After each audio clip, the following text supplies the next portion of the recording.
أعوذ بالله من الشيطان الرجيم بسم الله الرحمن الرحيم إن الحمد لله نحمده ونستعينه ونستغفره ونعوذ بالله من شرور أنفسنا ومن سيئات أعمالنا من يهده الله فلا مضل له ومن يضلل فلا هادي له وأشهد أن لا إله إلا الله وحده لا شريك له وأشهد أن محمدا عبد الله ورسوله صلى الله عليه وعلى آله وأصحابه ومن تبعهم بإحسان إلى يوم الدين أما بعد فإن أحسن الحديث كتاب الله وخير الهدي هدي محمد صلى الله عليه وسلم وشر الأمور محدثاتها وكل محدثة بدعة وكل بدعة ضلالة وكل ضلالة في النار يا أيها الذين آمنوا اتقوا الله حق تقاته ولا تموتن إلا وأنتم مسلمون أما بعد أحبتي في الله اليوم إن شاء الله تكملة للخطبة الماضية حول المال. قلنا في الأسبوع الماضي أن المال زينة وأن المال امتحان واختبار، وننتقل اليوم إن شاء الله تبارك وتعالى إلى النقطة الثالثة، حيث أن الإسلام أعطى المسلم حق الحرية في كسب المال، لكن بشرطين: فلا يكن هذا المال حرام، ولا يكن فيه كذلك كسب حرام، ولا يصد هذا المال عن فرائض الله عز وجل. فأنت أخي الكريم أختي الكريمة حر أن تجمع المال من أي جهة شئت، وما استطعت أن تجمعه فأنت حر، لكن بشرطين. الشرط الأول كما قلت أن يكون في هذا المال الحلال، يعني أن لا يكون كسبك من حرام. يقول الله تبارك وتعالى: وكلوا مما رزقكم الله حلالا طيبا واتقوا الله الذي أنتم به مؤمنون. فبتحريك للحلال واجتنابك للحرام تدخل البركة على البيت وعلى المال وعلى الأهل وعلى العيال، وباجتنابك كذلك المحرمات والحرام تستجلب معونة الله عز وجل على الجميع.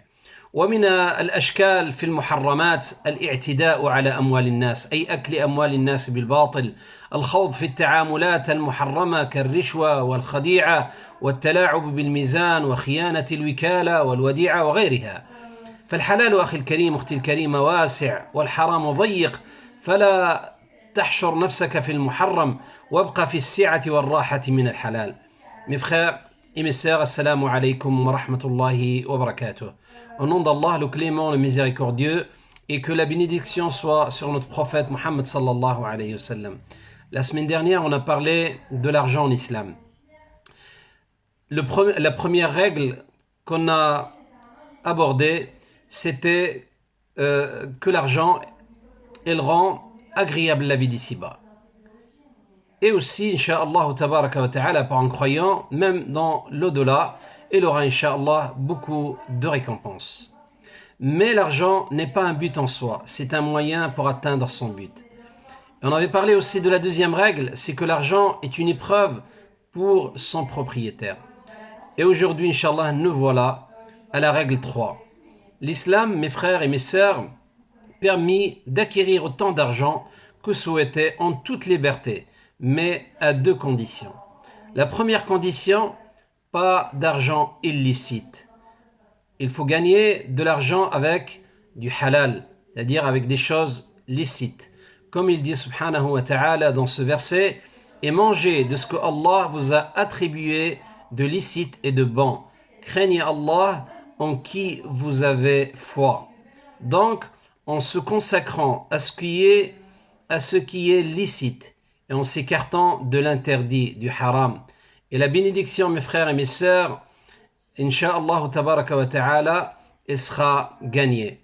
On aura gagné la bénédiction d'Allah sur notre argent, sur nos biens aussi, et en s'éloignant de l'interdit, nous obtenons, Inch'Allah, l'aide d'Allah sur nos biens. Le haram, mes frères et mes sœurs, ne donne aucune bénédiction, ni dans l'argent, ni dans nos maisons, ni dans nos familles, ni dans nos enfants. Et l'interdit dans l'argent a plusieurs formes: s'en prendre à l'argent des autres, se livrer à des transactions illicites, muharram, la corruption, les arnaques commerciales, les ventes mauvaises, c'est-à-dire de la vente de la mauvaise qualité, et aussi de la tromperie, les respects d'un contact. Tout ça, c'est des choses qui sont interdites en islam. ثم الشرط الثاني إخواني الكرام في كسب المال ألا يصدنا عن فرائض الله عز وجل. أن لا يصدك أخي الكريم أختي الكريمة الكسب عن الصلاة وعن الصوم وعن رعاية أولادك وزوجك وكذلك الوالدين وعن الزكاة وعن الحج وعن صلة الأقارب والأرحام وعن مجالس الخير وعن معاونة الفقراء والمساكين والضعفاء والمستضعفين في الأرض. كثير من الناس يقول لك يا أخي ما عندي وقت، تلقاه يعني سبحان الله لا يستطيع أن يفعل شيئا من الخير. يعني لماذا؟ لأنه ما عنده وقت، فيصده هذا الكسب ولو حلال عن فعل الخير. يقول الله عز وجل يا أيها الذين آمنوا لا تلهكم أموالكم ولا أولادكم عن ذكر الله ومن يفعل ذلك فأولئك هم الخاسرون. Mes frères et mes sœurs, la deuxième condition, ne pas être détourné des ordres d'Allah subhanahu wa ta'ala. Gagner de l'argent n'est pas toujours une adoration. C'est cela détourne de l'adoration d'Allah subhanahu wa ta'ala, de la prière, du pèlerinage, des relations familiaux, des proches, ou d'avoir des assises avec des pieux, ou aussi elle détourne les gens pour ne pas aider ceux qui sont dans le besoin. Cette façon de gagner de l'argent est néfaste. Et beaucoup de gens aujourd'hui, quand on parle avec eux, ils n'ont pas le temps de faire ces bonnes choses. Et Allah subhanahu wa ta'ala, il dit dans ce verset, ô vous qui avez cru, que ni vos biens, ni vos enfants ne vous distraient du rappel d'Allah subhanahu wa ta'ala, et quiconque fait cela, alors ceux-là seront les perdants. ثم إخواني الكرام النقطة الرابعة حول المال، يعني هذه النقطة الأخيرة، حيث أن الإسلام أعطى الحرية في إنفاق المال بشرطين. الشرط الأول في إنفاق المال لكن أن لا تكون بخيلا شحيحا، فالبخل هو منع النفقات الواجبات، فمن قتر على نفسه في الإنفاق هذا بخيل. يعني عندك المال سبحان الله تمتع بهذا المال، كيف أنت تبخل يعني بأن تتمتع بمالك؟ فهذا هو البخل. يعني عندك الفلوس ولكن لا تستطيع أن يعني تنفقها على نفسك وعلى عيالك. فبعض الناس بخيلا على نفسه وعلى زوجه وعلى نفقة كذلك أولاده ويضيق على نفسه، فهذا كما قلنا من المسائل التي حرمها الإسلام، فهذا منهي عنه. ثم كذلك منع الزكاة هذا حرام، يعني معنى أن الإنسان يمنع الزكاة التي هي حق يعني حق للفقراء، هذا بخل لأنك منعت نفقات واجبات. فالبخل منع الواجبات كما قال الله تبارك وتعالى ولا يحسبن الذين يبخلون بما آتاهم الله من فضله هو خيرا لهم بل هو شر لهم سيطوقون ما بخلوا به يوم القيامة ولله ميراث السماوات والأرض والله بما تعملون خبير. أما الشح هو منع المستحبات، يعني معنى يستحب لك أن تنفق صدقات زائدة عن الزكاة، فإذا امتنعت فأنت شحيح. مثلا يستحب لك أن توسع على نفسك وعلى بيتك وعلى عيالك لكن لم توسع عليهم فأنت شحيح. يستحب لك أن تعين أخاك السائل، واحد مسكين يعني مقطع به الحبال فلا بد أن تعينه، يعني فأنت شحيح لا تريد يعني أن يعني تعين هؤلاء الناس، فامتنعت فأنت من كما قلنا الشحيحين، حيث يقول الله عز وجل ومن يوق شح نفسه فأولئك هم المفلحون. Mes frères et mes sœurs, voici maintenant la règle 4, la dernière règle. L'islam permet de dépenser autant d'argent que souhaité, et aussi en toute liberté, mais encore à deux conditions. Pas d'avarice pour les dépenses obligatoires et pour celles recommandées. Parmi les dépenses obligatoires, il faut par exemple s'acquitter de la zakat, mais aussi des besoins de la famille, de la nourriture, des vêtements, du matériel. Tu as des gens tellement, ils veulent même pas dépenser pour lui-même, pour sa famille. Ça c'est ce qu'on appelle yani, une sorte d'avarice, ce qu'on appelle en arabe al-bukhl. Et parmi aussi les dépenses recommandées, c'est d'être généreux avec les autres, c'est-à-dire plus que la zakat, plus que ce que Allah subhanahu wa ta'ala t'a ordonné de donner, ce qu'on appelle les sadaqat. C'est-à-dire, tu as des gens, c'est qu'ils ne peuvent pas donner. il a de l'argent, mais il ne peut pas donner ni pour lui, ni pour sa famille, ni pour aussi les gens, sadaqat. La différence entre le bukhl et le shuh, c'est que le bukhl, on peut être bakhil, avare pour la famille, qui est obligatoire, c'est-à-dire des choses qui sont obligatoires. C'est-à-dire tu dépenses pour la nourriture, les vêtements, le matériel de la maison et pour tes enfants, c'est quelque chose d'obligatoire. Zakat, c'est quelque chose d'obligatoire. C'est ce qu'on appelle al-bukhl. Et al-shuh, quelque chose de plus. C'est-à-dire plus que la zakat, de ce qu'on appelle en arabe de la sadaqa.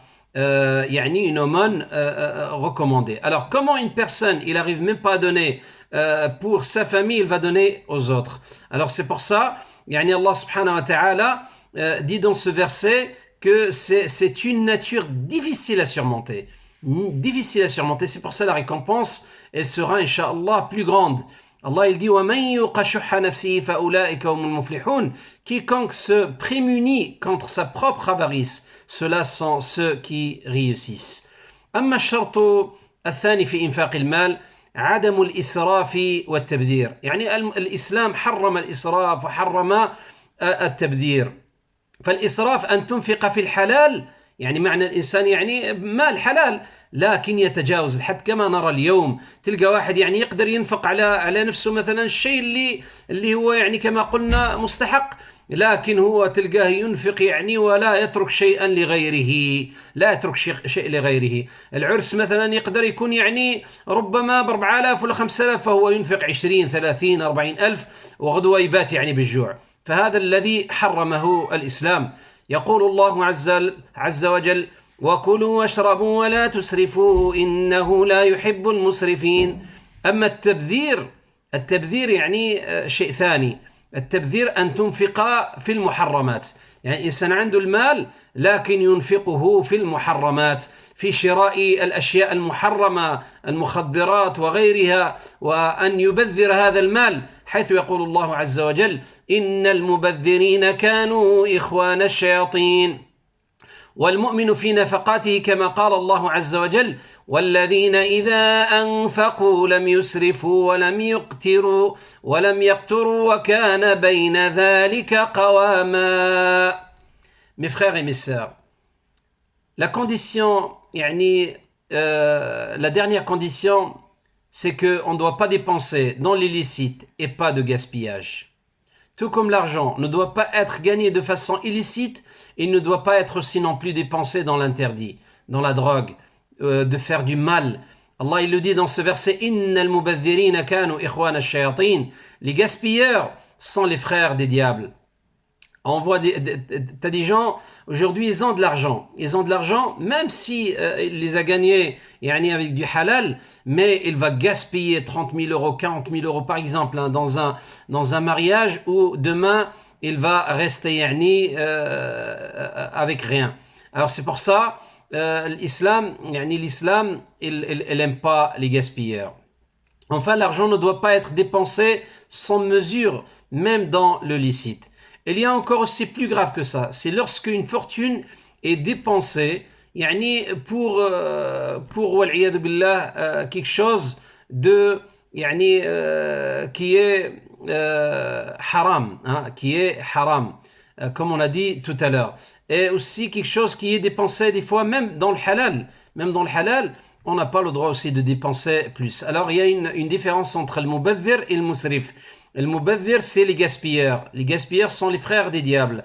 Et le musrif, Allah Azza wa Jal, il dit, malgré que tu gagnes ton argent avec du halal, tu ne dois pas être gaspilleur. Et manger, Allah il dit, et mangez, et buvez, et ne commettez pas d'excès, car Allah Azza wa Jal n'aime pas ceux qui commettent des excès.